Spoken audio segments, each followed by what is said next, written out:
Bonjour et bienvenue sur la mécanique universelle.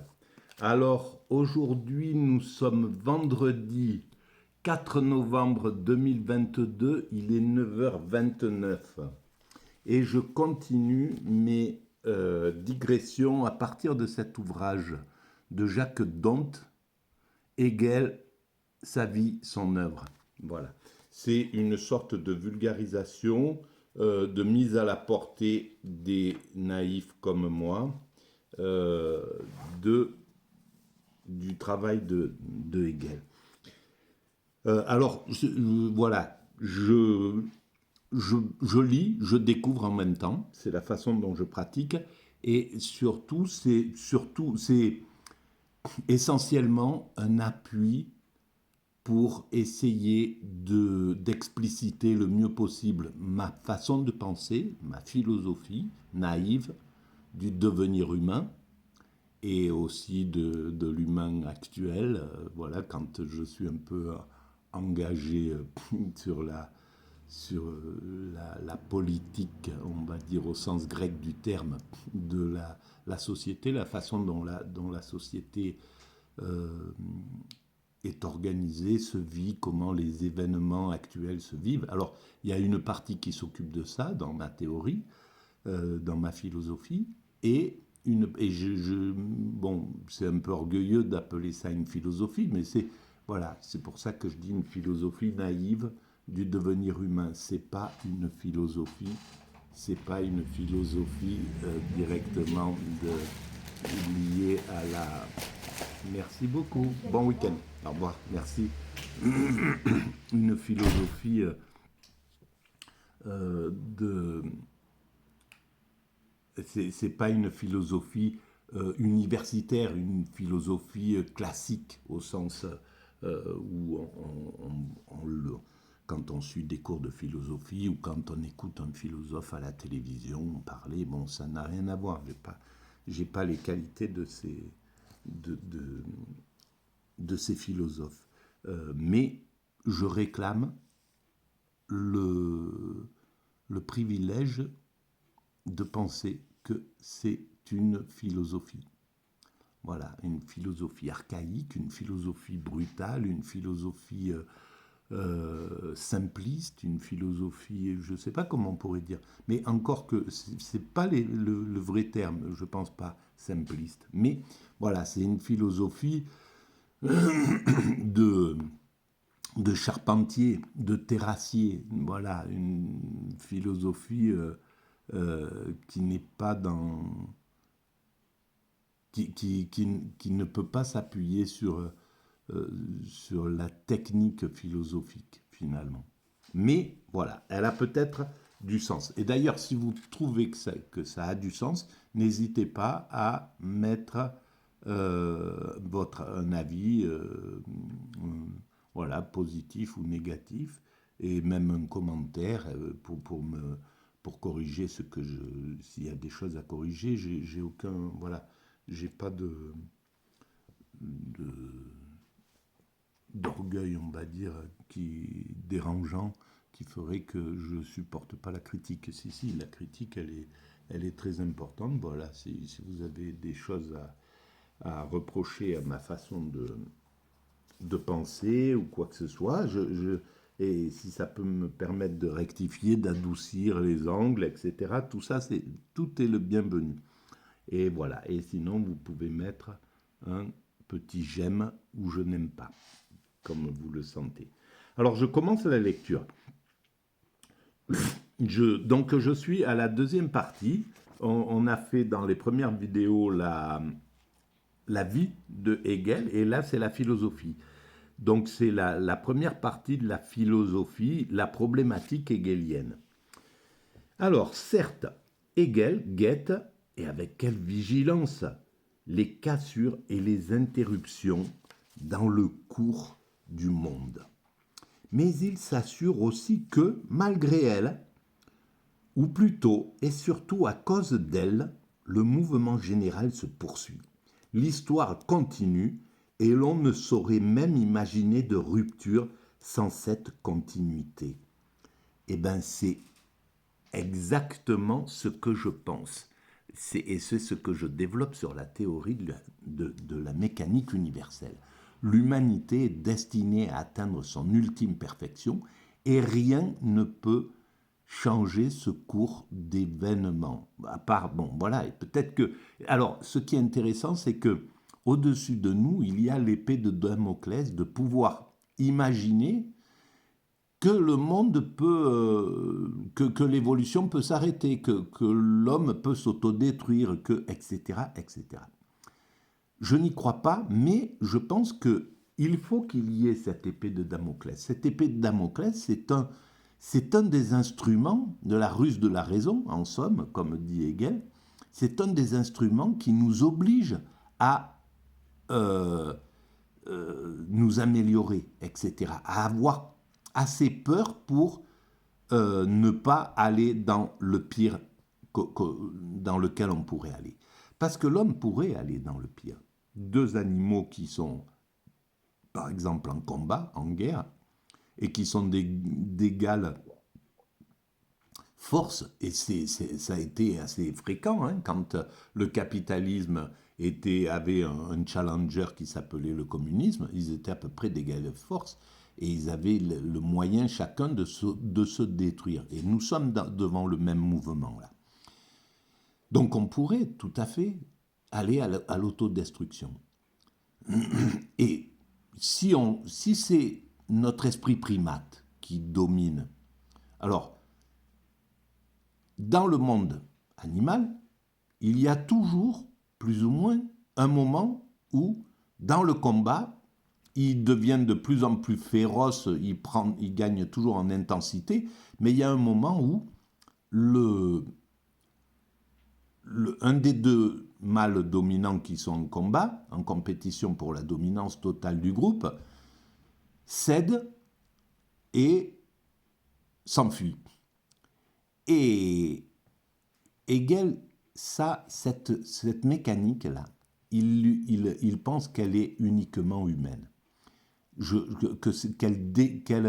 Qu'elle démontre notre humanité, en fait. À partir de là, le dominant qui a vaincu met en esclavage le dominé qui s'est enfui, celui qui a eu peur, et en fait son serviteur. Mais c'est exactement ce qui se passe chez les primates naturels. Ils ne deviennent pas son serviteur mais directement, c'est pas, mais simplement, il est asservi, il est dominé. Il peut thésauriser ses privilèges, le dominant, etc. Voilà. Alors, il ne le fait pas travailler, il n'y a pas toute la mécanique de l'esprit qu'a imaginé si justement Hegel, et qui en fait quelque chose d'extraordinaire. Mais le mécanisme est à peu près pareil.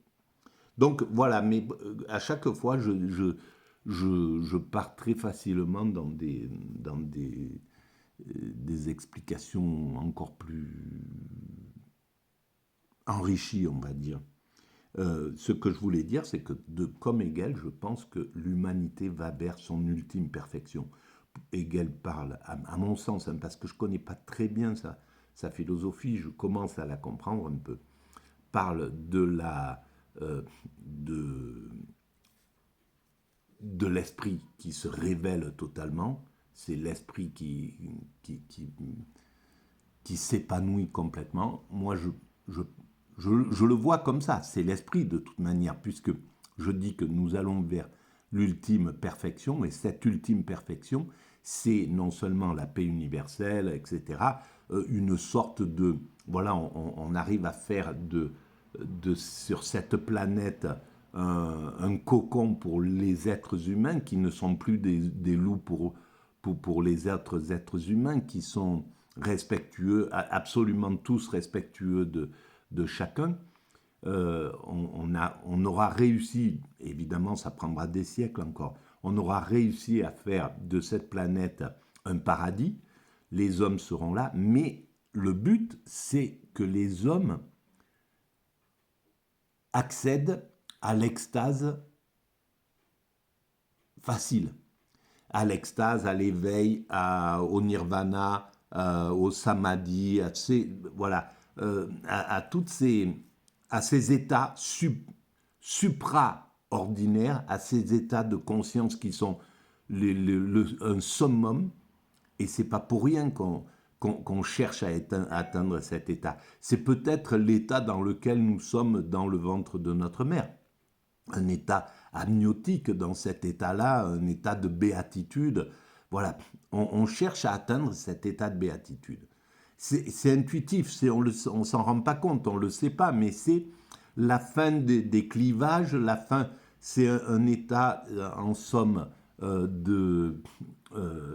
d'osmose, de symbiose, d'osmose. Voilà, l'humanité aura atteint sa symbiose, son osmose. C'est ce que je dis sur la mécanique universelle. Les prochains mouvements, grands mouvements politiques, ça sera la symbiose. Voilà. On a eu le libéralisme, le communisme, et la symbiose, c'est le meilleur de tous les mouvements qui seront appliqués pour l'humanité. Le meilleur du libéralisme, le meilleur du communisme, le meilleur de l'anarchisme, le meilleur, etc., etc. Et peut-être le meilleur du libertarisme, etc. Voilà. Mais le meilleur, celui qui fait que chaque individu est heureux, qui interdit le fait de s'affirmer aux dépens d'autrui.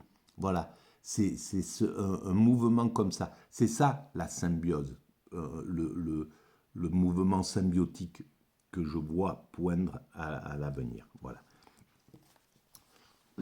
Bon, et donc, je continue. Ainsi, la Révolution française, comme phénomène historique, manifeste une cohésion qui la distingue, et cependant des crises et des retournements presque quotidiens se juxtaposent en elle. Hegel veut appréhender correctement ce qu'il appelle le lien du lien et du non-lien, l'identité de l'identité et de la différence, l'unité des contraires, l'éternité du changement. Et évidemment que c'est ça. Et je reviens encore sur la mécanique universelle, mais simplement pour vous donner le goût d'aller lire. Et c'est ce que j'essaie d'expliquer dans le chapitre le mal, le bien et le mal. En fait, le mal et le bien sont des associés pour faire évoluer le bien. Le mal est là pour faire évoluer le bien. Et de la même manière, voilà, comme l'antagonisme, voilà, toutes ces, la guerre même, etc. Tout ça, ce sont des événements, la révolution, les crises que la révolution a connues, justement. Il y a eu un moment de plénitude, puis un moment de vengeance, puis un moment de terreur, puis un moment de retour à l'ordre, etc., etc. Mais, globalement, ce qu'a amené la Révolution française à l'humanité, c'est une somme. Et de cette somme, la continuité de l'humanité a profité et profite encore. On profite de ça. La Révolution française a profité de ça. Hegel a profité de cet événement pour essayer de le comprendre. Et pour le comprendre, et pour comprendre justement ces ambiguïtés, et en faire quelque chose de solide, que Marx va pouvoir utiliser dans une voie toute matérialiste.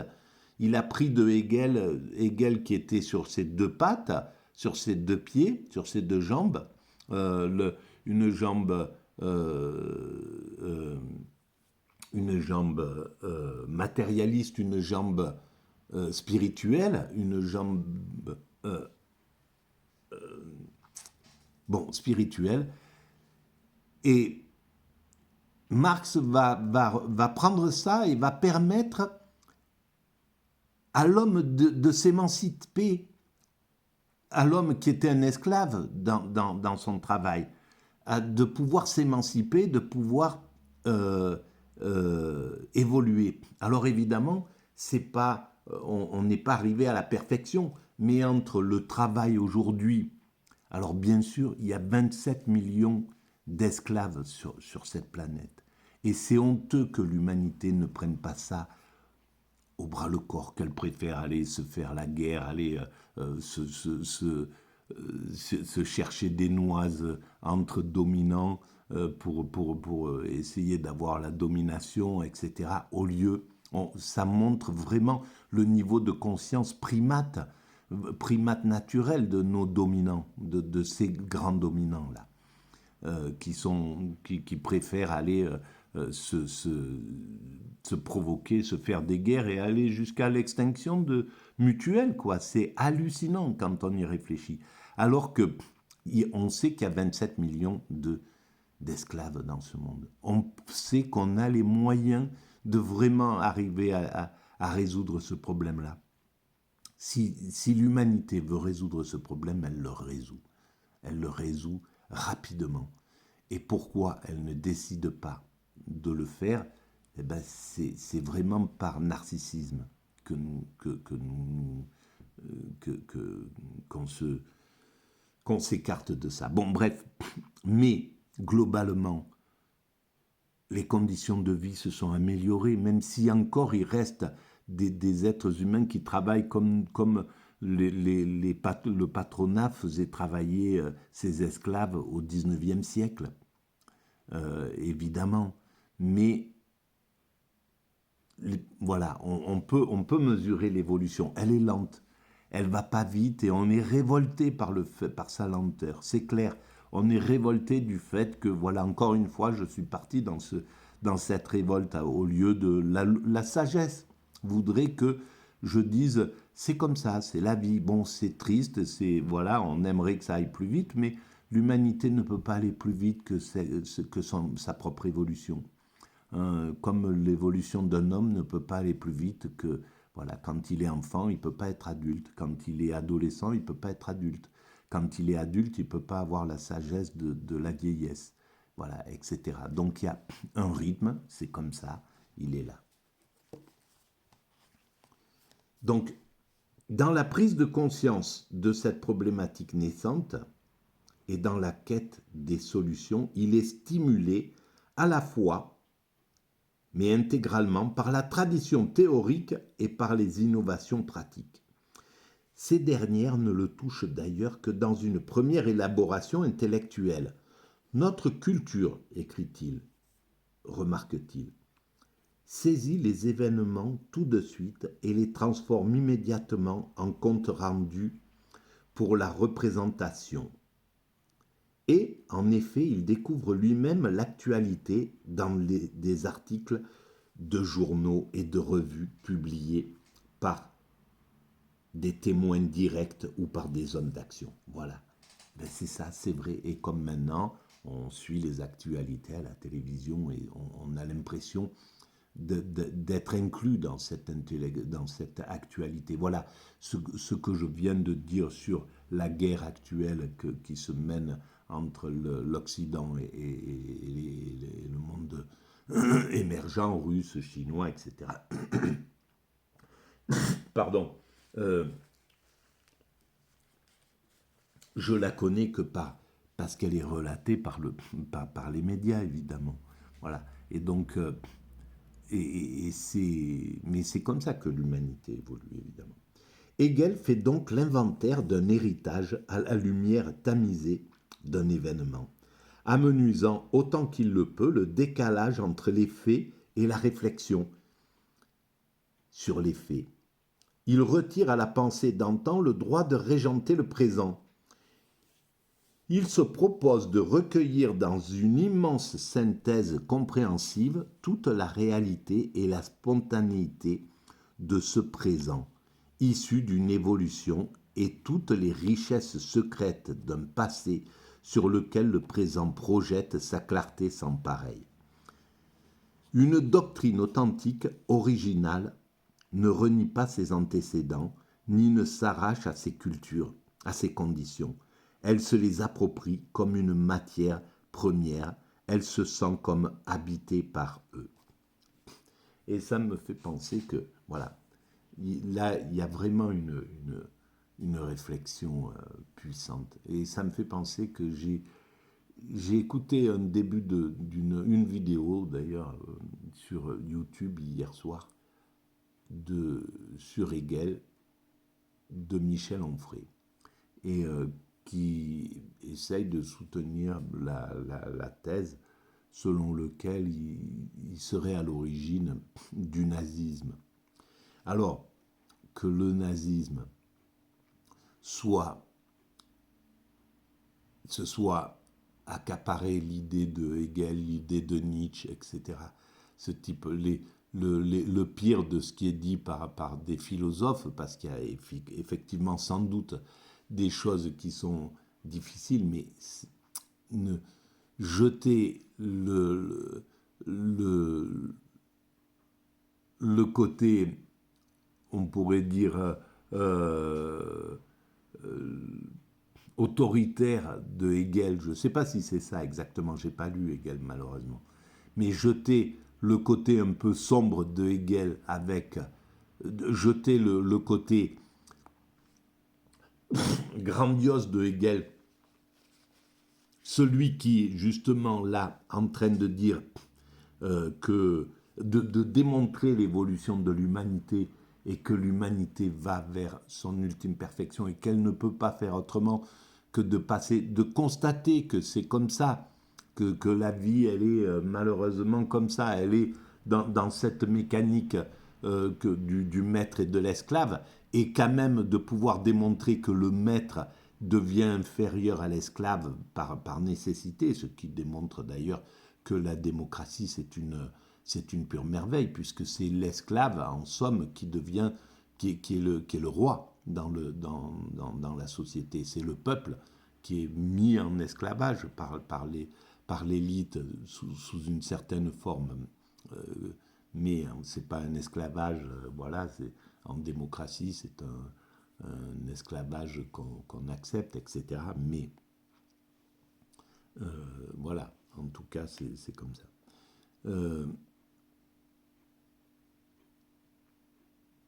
Voilà. Bon. Hegel prend la succession de l'idéalisme allemand prolongé jusqu'à Fichte. Ah non. Une doctrine authentiquement originale ne renie pas ses antécédents, ni ne s'attache, ni ne s'arrache à ses conditions. Elle se les approprie comme une matière première, elle se sent comme habitée par eux. C'est exactement ça. Le passé, il le regarde, il l'analyse, il essaie de le faire de la façon avec une époquée, comme le fera plus tard Husserl, c'est-à-dire la cessation du jugement, essayer de ne pas porter de jugement sur l'histoire, sur la façon dont elle se déroule, parce c'est comme ça, elle ne pouvait pas se dérouler autrement que comme elle se déroule. C'est comme ça, ce qui devait se passer se passe. Alors évidemment, quand on veut flinguer un concurrent, un philosophe, il peut dire que c'est voilà, si on veut s'affirmer aux dépens d'autrui en fait. Et c'est ça que je reproche à certains philosophes contemporains qui veulent démolir des images, démolir Freud, démolir, etc. Bien sûr, on peut démolir Freud en partant de ces petites contradictions, de ces comportements immoraux, je ne sais pas, des choses comme ça. On peut détruire Hegel par des phrases qu'il a peut-être dit qui sont injustes et qui sont peut-être racistes ou quoi que ce soit. On peut détruire qui on veut dans ce système, parce que nous sommes que des hommes et donc on fait des erreurs, on n'est pas des saints. Donc on a voilà des contradictions, etc. Mais c'est le cas aussi de ces philosophes qui veulent démolir les icônes pour prendre la place des icônes. Tout simplement, c'est aussi narcissique que ça. C'est juste pour se faire aimer, on détruit l'autre. Et c'est un comportement humain, il n'y a rien à dire, mais voilà, c'est pas le meilleur comportement qu'on peut avoir en tant que philosophe. Voilà. Hegel prend la succession de l'idéalisme allemand, prolongé jusqu'à Fichte et Schelling. Il a la chance de pouvoir s'appuyer sur lui et le mérite de le parachever. Mais c'est un disciple, non un plagiaire. Il procède activement et détruit cet idéalisme pour mieux s'en nourrir. Voilà, c'était idéalisme que je cherchais tout à l'heure. D'un côté le matérialisme, de l'autre l'idéalisme. L'idéalisme spirituel, mais un idéalisme. La véritable assimilation implique une telle suppression de l'aliment. Hegel fait preuve dans ce domaine d'une grande fermeté, du moins en général. Il faut reconnaître cependant qu'en certaines occasions, il se laisse intimider par des affirmations dogmatiques de ses maîtres. Il les respecte, les épargne au risque d'affaiblir sa propre impulsion créatrice et de la dévier. Ben oui, voilà ce dont je parlais. Il va pas jeter le maître avec l'eau du bain. Il va pas détruire les choses. Il va préserver. Mais je pense que c'était justifié. Parce qu'il y a dans les... Voilà. Je pense que c'est justifié. Je pense que quand on voit le travail qu'a produit Hegel, on ne peut pas parler de facilité. Je ne pense pas. Il était dans un... Je ne pense pas qu'il y ait quelques...